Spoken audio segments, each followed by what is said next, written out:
Hello, this is Kathy, and I'm here with my mother, Linda. Hey, hi everybody. Welcome to the Cinemile, the podcast where my husband Dave and I walk to and from the cinema. But tonight, for multiple reasons, we've ditched Dave, and we're sitting down in my mother's living room. Yes, we're not even near a cinema. We're not near a cinema, so this is very exciting for many reasons. So, Mom is the most favourite guest on our podcast. Yes, you are. You've been on about 10 episodes now. Been on a lot of episodes, and every time Mom's on the podcast we get so much feedback and people are like, yay, Linda's back, we love her, she's amazing, etc., to the point where Dave and I get annoyed because she gets way more praise than us. And then our other most popular guest, who's been on twice, is podcaster extraordinaire Scroobius Pip, who's our Marvel movie correspondent. So he's been on our Spider-Man Homecoming review, and he was on the latest Avengers movie I've forgotten the name, I've just remembered it, Age of Ultron. So he's like our other most popular guest. So of course Mom didn't realise that there was someone chasing her tail in terms of popularity. I even had to Google him and look at his picture and say, the competition. And then separately, so how this all came about, because this is very elaborate, separately to that, I'm a big fan of Scroobius Pip's podcast, and he had done a special with his mother on Mother's Day, and her name's Jenny. And when I listened to it, I just thought she sounded like such a lovely woman, but also really fun, like my mom. And casually, I had mentioned to him last time we met up that I'd love to have her on the Cinemile someday. Anyway, end of all that. Recently on Twitter, one of our listeners, Rachel, had written that Scroobius Pip was nearly as good as my mom. To which he had responded, well, wait till my mom comes on the Cinemile. To which I got very excited because I hadn't realised she was coming on. So we've been trying to organise essentially the Great British Mom Off, where both of our moms are on the Cinemile with myself and Scroobius Pip. Of course it's the Great British Isles though, because you're in Ireland. I'm in a different island. She's in Essex. Yes. Now we couldn't logistically organise that, there's a lot of different places. So what we decided to do instead, which we're way more excited about now, is we are both going to see the same movie with our moms on the same day, and we are going to put out both episodes separately. So his episode will be the first episode of the Cinemile ever not to be presented by Dave or myself. It's just going to be Scroobius Pip and his mom doing a Cinemile, which is amazing. And my episode is me and my mom, because I'm in Cork at the moment, and what we're all going to see is Skyscraper, which is the new rock movie. Obviously the natural choice would have been Mamma Mia for the two moms, but we decided no, it would be much more fun to go to a silly rock action movie and get your honest reaction to such a film. And so that's the setup. We're going to release the episodes at the same time, so right now if you're listening to this, you'll see that his episode's also up, so please listen to that and check out his lovely mom Jenny.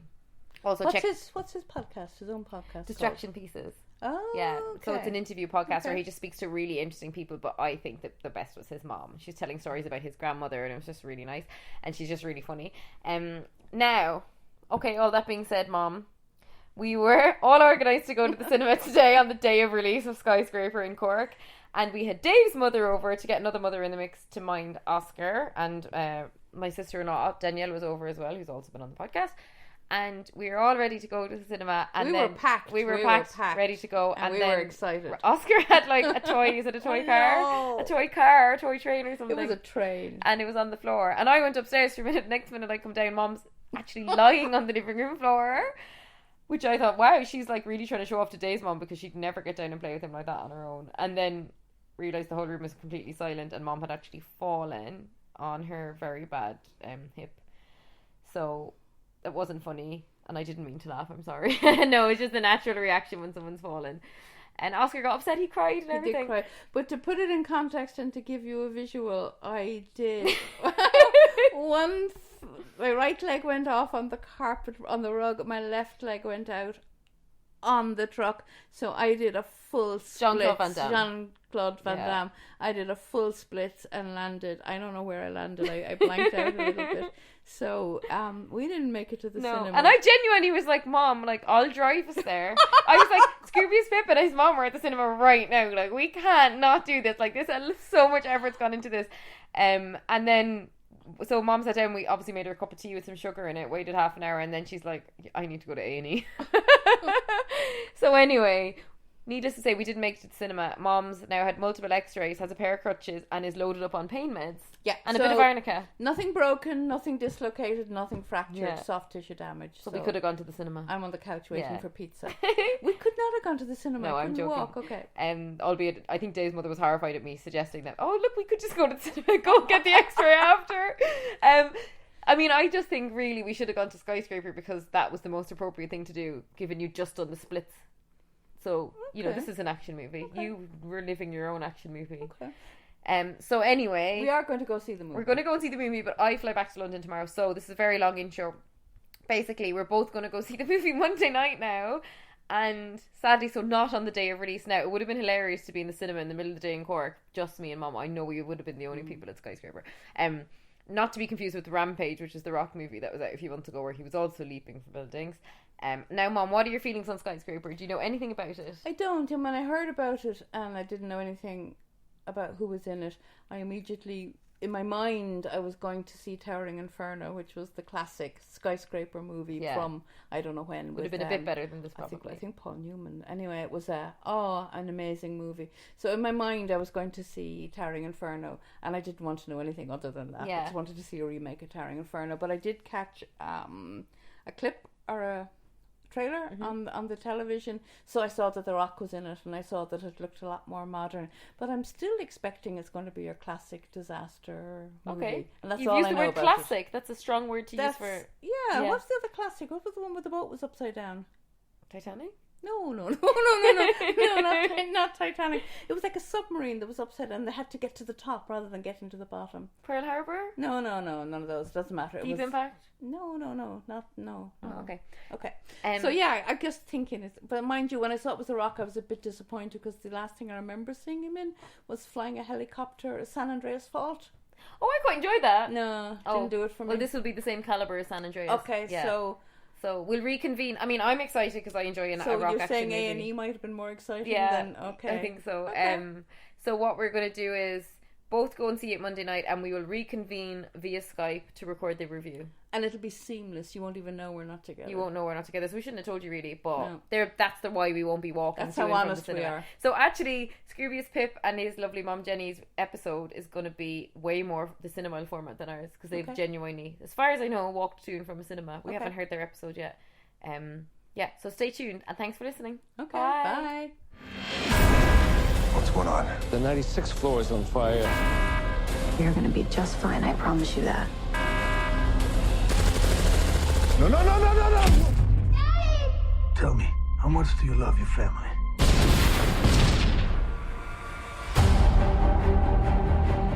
If we're gonna get out of here, you're gonna have to tell me the truth. There's a reason they chose this building.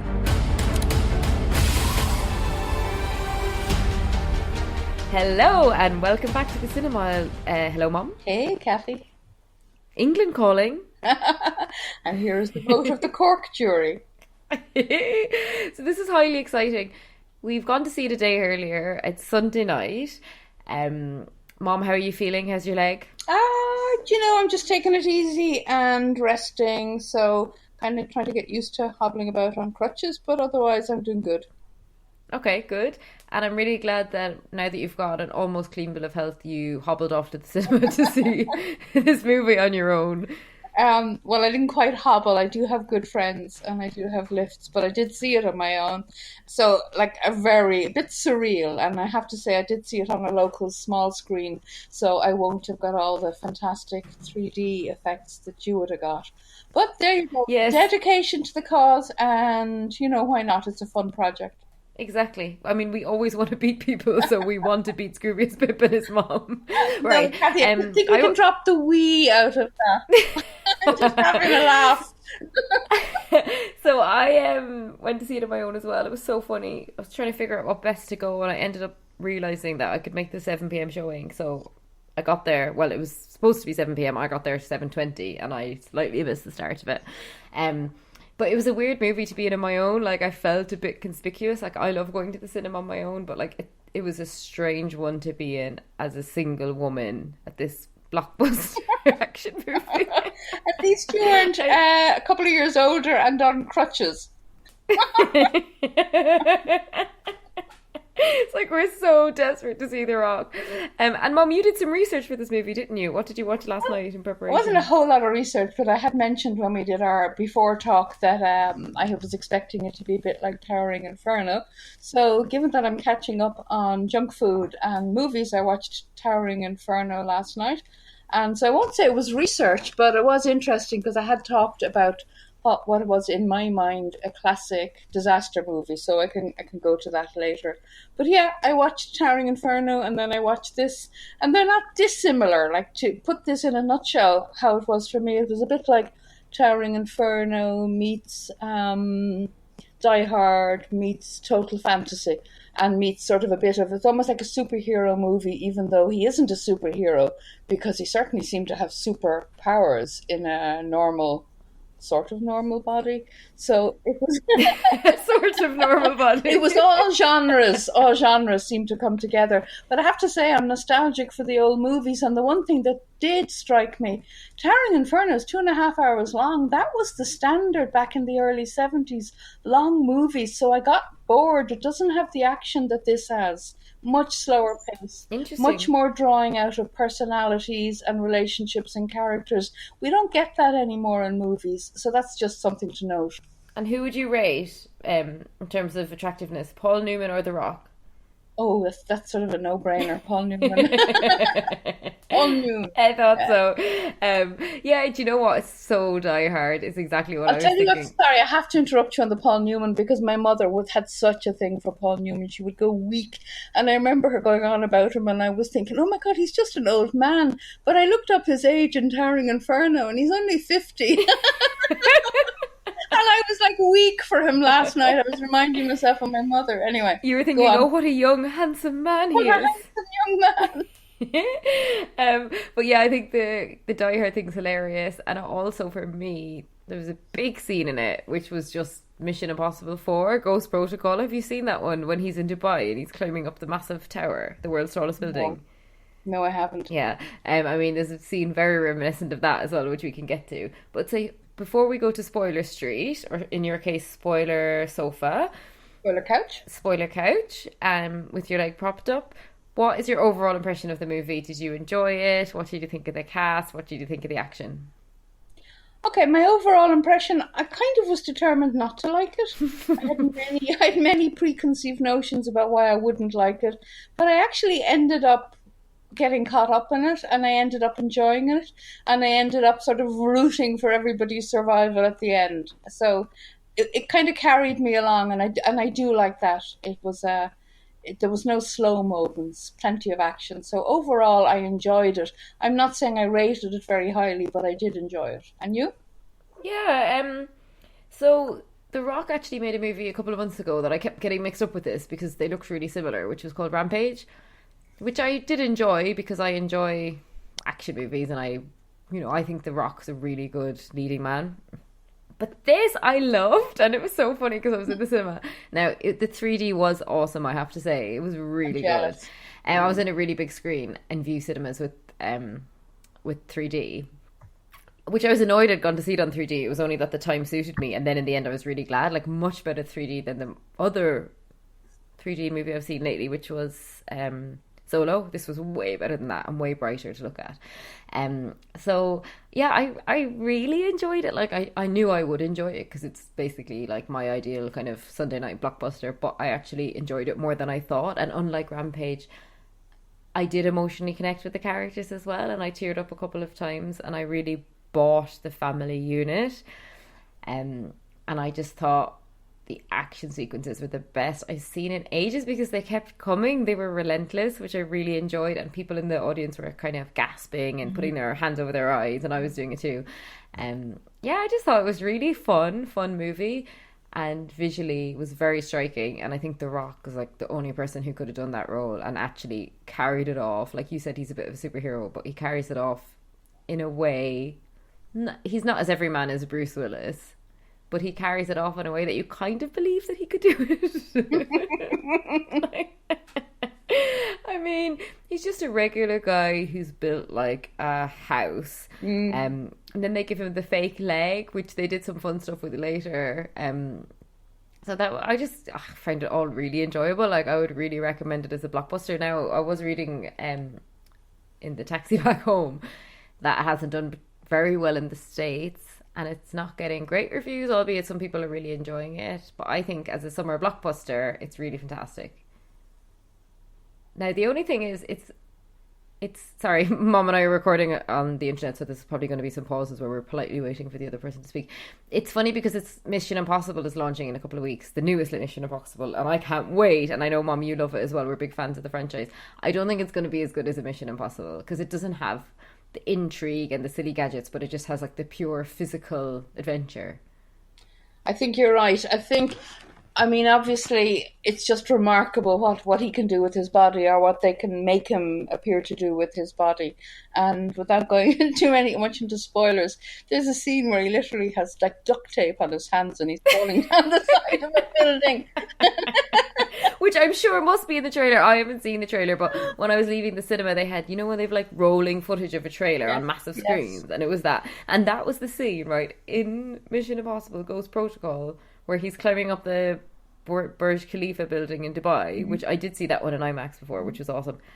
He has these magnetic gloves that like make him stick to the window, and this is like The Rock doesn't need those gloves. Like he's just completely showing off Tom Cruise. He just needs duct tape. Oh my goodness, it was brilliant! Awesome. There's a piece that really struck me because I liked it, and I did love the action, and I did buy the family unit, and it was very nice and very touching. And the last sort of disaster movie I saw him in, I mentioned it the other day, was the San Andreas Fault. And what these have in common, it's him bringing out all the stops to save his family. Yeah. And that's really remarkable, and he pulls it off. He's a man who literally walks through fire and crawls through fire to save his family, and it has that appeal. What some of the other movies have, though, as an appeal, and which Towering Inferno had, and the real hero movie is when the hero crawls through fire to save the stranger, and this doesn't have that. So when I talked about what's a classic disaster movie, I'm like picturing like Moses leading his people through the desert. It's the classic leader who surrenders, gives up everything to save the people. This doesn't have that. This is The Rock saving his family, and it's dramatic, but it doesn't tug at that sort of archetypal draw. It doesn't. It doesn't tap into that for me. I'm not that pulled into it. But if it's a mission to save the world, I'm right there with you. And some of the movies that come to mind would be like Independence Day, those ones where you're going to just fly into the mouth of the dragon or whatever to save the world.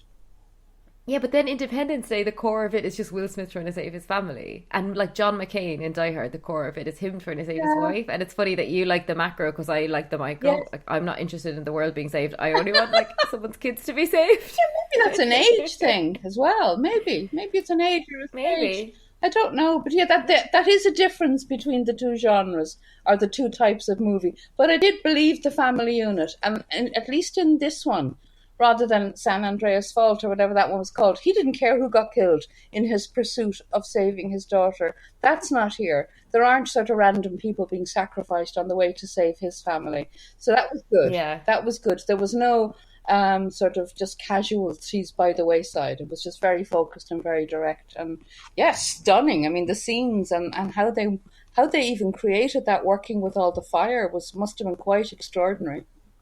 I know, and so much money. And we do have to quickly, before we get to spoilers, mention did you recognise his wife? So she was played by Neve Campbell. What have I seen her in? So she was the star of all the Scream movies back in the day. And she was recently popped up in House of Cards as well, which I've been really pleased to see her in because I think she's really good. And I thought she was really good in this movie. And I thought the kids, who I don't know, but I thought they were both fantastic actors. They were very good. And because so often you've bad kid actors and they just ruin movies, but these two were really decent. They were very good. She was very good because in her own way she wasn't just being rescued. It wasn't just a damsel in distress movie. It was she was really fighting for her kids, and she showed some, we won't go to spoiler street, but she had her own part in saving the day in the end. Yeah, I really enjoy that. Like a really strong female character, and I think that's what movies need these days, or they just become a bit silly. Right, so we're going to get to spoiler street. Mom, can you shuffle across the spoiler shuffle's sofa there? Done. Your end. Great.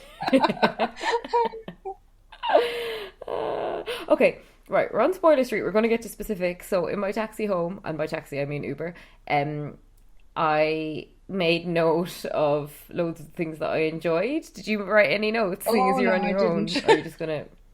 Yeah, because we never normally do notes in the cinema because we just talk as soon as we get out of the movie. But obviously this time I had time to pull myself together, and there was so many things that I enjoyed, right? So first of all, I just enjoyed from the off how The Rock, when he found out that his family were in danger, just went straight to it. There wasn't a moment's hesitation. So firstly, he climbs what is like a crane that we know is at least 96 stories high because he gets higher than the fire, which is like on floor 96. And he just goes for it. He just jumps and he climbs, and he doesn't even... I don't know if he even sweats. He doesn't even... Like, I thought they could have made him look like he was physically exerting himself a little bit. But I just thought that was so funny. I just really enjoyed it. And, like, that was, like, the first kind of set piece where you think, oh, this is going to be a really visually stunning movie now because this looks awesome. I think really cool. I had a similar thought in relation to that because, again, I'm kind of layering it here with Towering Inferno. The firemen in Towering Inferno had to go up the back stairs. Two of them volunteered, and it was 71 flights, and they almost died, and they were wheezing and dragging themselves. And then I see The Rock with his missing leg, just like shimmy up these things. So that's why I say, like, it could have been a superhero movie, so it was a little bit confusing. It's the sort of thing you expect from a superhero, but here was just this guy. Yeah. And no moment's thought. Whereas, like, when you think of something like, Die Hard, like, he's more fallible than that. So yeah, I did really enjoy that. And then he ends up kind of getting in the building and all the rest of it. And like, meanwhile, at the same time, we've got Neve Campbell and the two kids. And I liked that very early on, they were all separated. I had kind of thought she'd be with the kids. And suddenly they're all separated as well. So that's when you felt a bit of peril, because I kind of thought, oh, something could go wrong for one of these. Particularly when you give, the little boy asthma. It's like immediately he's in loads of danger because it's on fire. And fast forward to sort of one of the final scenes where I actually thought the daughter was going to die. I thought she was going to be the collateral damage. I thought she was going to get chucked off the top. So I was really expecting that, and then it didn't happen. I thought she was going to die, and I thought, oh, this is going to be dark. And also, like, I would cry and simultaneously really enjoy it. Like, they did inject bits of humour into it, like the scene where The Rock is performing a surgery on himself and, like, pours loads of vodka on his wound, but then he drinks the vodka, and, like, I do like little things like that. I think that's fun. And then, so, the English baddie, whose name I can't remember now, I did enjoy him, and he's one of those actors, Noah Taylor. He was in Peaky Blinders, I think. Yeah, he's in all these sorts of things, and like Game of Thrones, and he's just like a classic English baddie, and he reminded me a bit of like Alan Rickman in The Die Hard, and I did enjoy his death. Like, I loved the way, like, Neve Campbell killed loads of people. She did, yeah. She was pretty cool. And then, okay, so we're just going to talk through all the action pieces, I think. At one point, The Rock and Neve Campbell, who, again, they were reunited like a bit earlier than I was expecting them to be. They seemed reunited almost as soon as he got in the building. And then they have to, like, put a plank of wood across to the sun. Well, I'm sorry, but that was a joke. In a burning building, and they use a floorboard to span a burning distance, and that's what I was thinking. And then The Rock, the whole bridge is collapsing, and The Rock throws like a rope around the bridge, and just with his upper body strength, just like pull. He says, "I'll keep the bridge from collapsing. You go and collect the sun." Yeah. And then Neve Campbell is wearing heeled boots. Now they're low heels, but you would take them off, and she climbs across the plank of like flammable wood, puts the kid on her back, and just climbs back again, and it just made me laugh. Like, I wish I was at the cinema with you or Dave, because I was laughing so much that I know I look like a mad, crazy woman in the back of the cinema on my own. I think so. I mean, at that point, I didn't want to get too much. I could have just made myself unhappy thinking about all the unbelievable parts. For example, I don't know how many stories this building was, but he punched in through a window and seemed to land on the same floor as her. They were reunited within minutes, which made no sense. I couldn't find somebody in my own house, and I've only got 300 square feet or something. But remember, because he's like worked on the building, and he knew what level the fire was on, and he knows what level their apartment's on. So, fair, I don't buy it, because he had told her to keep climbing until she got to the top. She was anywhere between her level and the top. Oh yeah, true. Yeah, actually, you're right. And I did get upset then. Oh yes, it was really cool when. So basically, he sends the wife and son off down the elevator, which I really enjoyed. I thought that was a really cool scene. And then when he went to rescue the daughter. This is the first time I got emotional. He went to the daughter and he gets her, and then she's grabbed off him and she's crying and he's screaming for her, and I thought that was really distressing, actually. Like, I thought you wouldn't want to bring young kids to this movie. I thought that was really and then he's just him again. It's just so funny, and like I love the way there's just this, oh, what are we trying to get? Oh, we're trying to get like basically this hard drive from the guy who built the building. It's all about a little 2-inch flash drive. It always ends up just being something really stupid like that. You're like, oh my god, this like technical MacGuffin-y thing that everyone's chasing. And I just loved when they said the Rock had to break through the doors to get it, because I actually thought the Rock was just going to like break through with his arms. But then this was like the stuff that looked amazing in 3D, and I wish you'd been with me for that, because, you know, when he's going through, so he's like kind of abseiling down a building, but like also, oh no, this was also where he duct taped himself across. So he's abseiling, he was crossing a building with like duct tape on his hands and feet, then he was jumping through propellers, then he fell down the building, and then he, like, talk about the body strength you mentioned earlier where he climbed off. I was so jealous. Oh my god.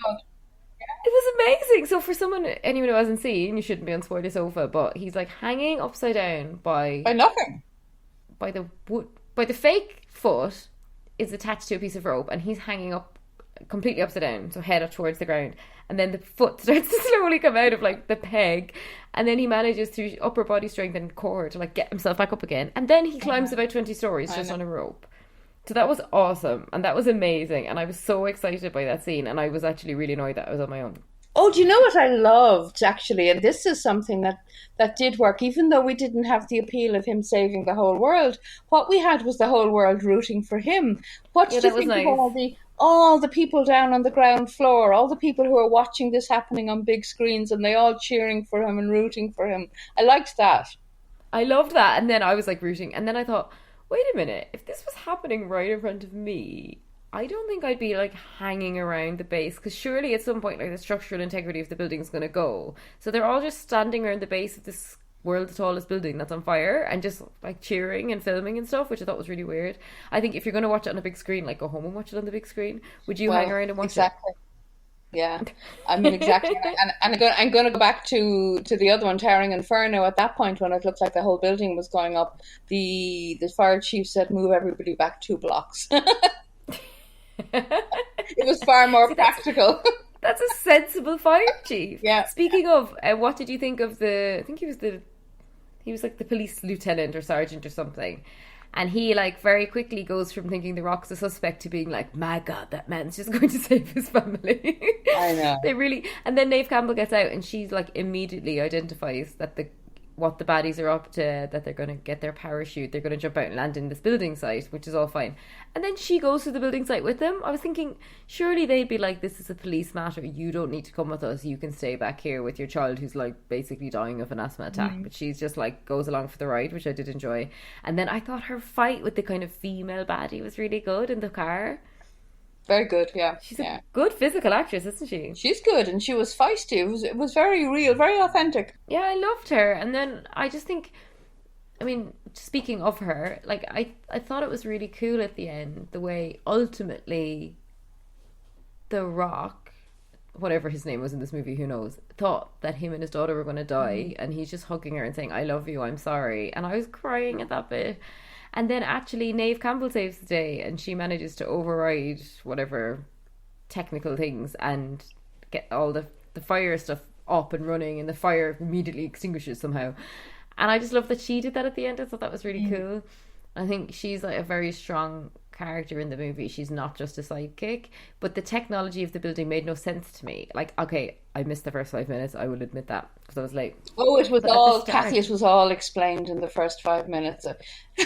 That's what I was thinking. So basically, oh no, but I was thinking they must have explained, like, for example, how she was able to just press a button and suddenly the fire stopped again. I found weird. And also, there's this weird scene at like the Hall of Mirrors where they were all shooting each other.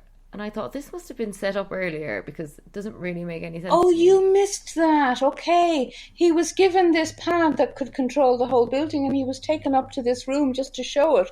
That whole Hall of Mirrors on the top. So we got to see that whole thing earlier.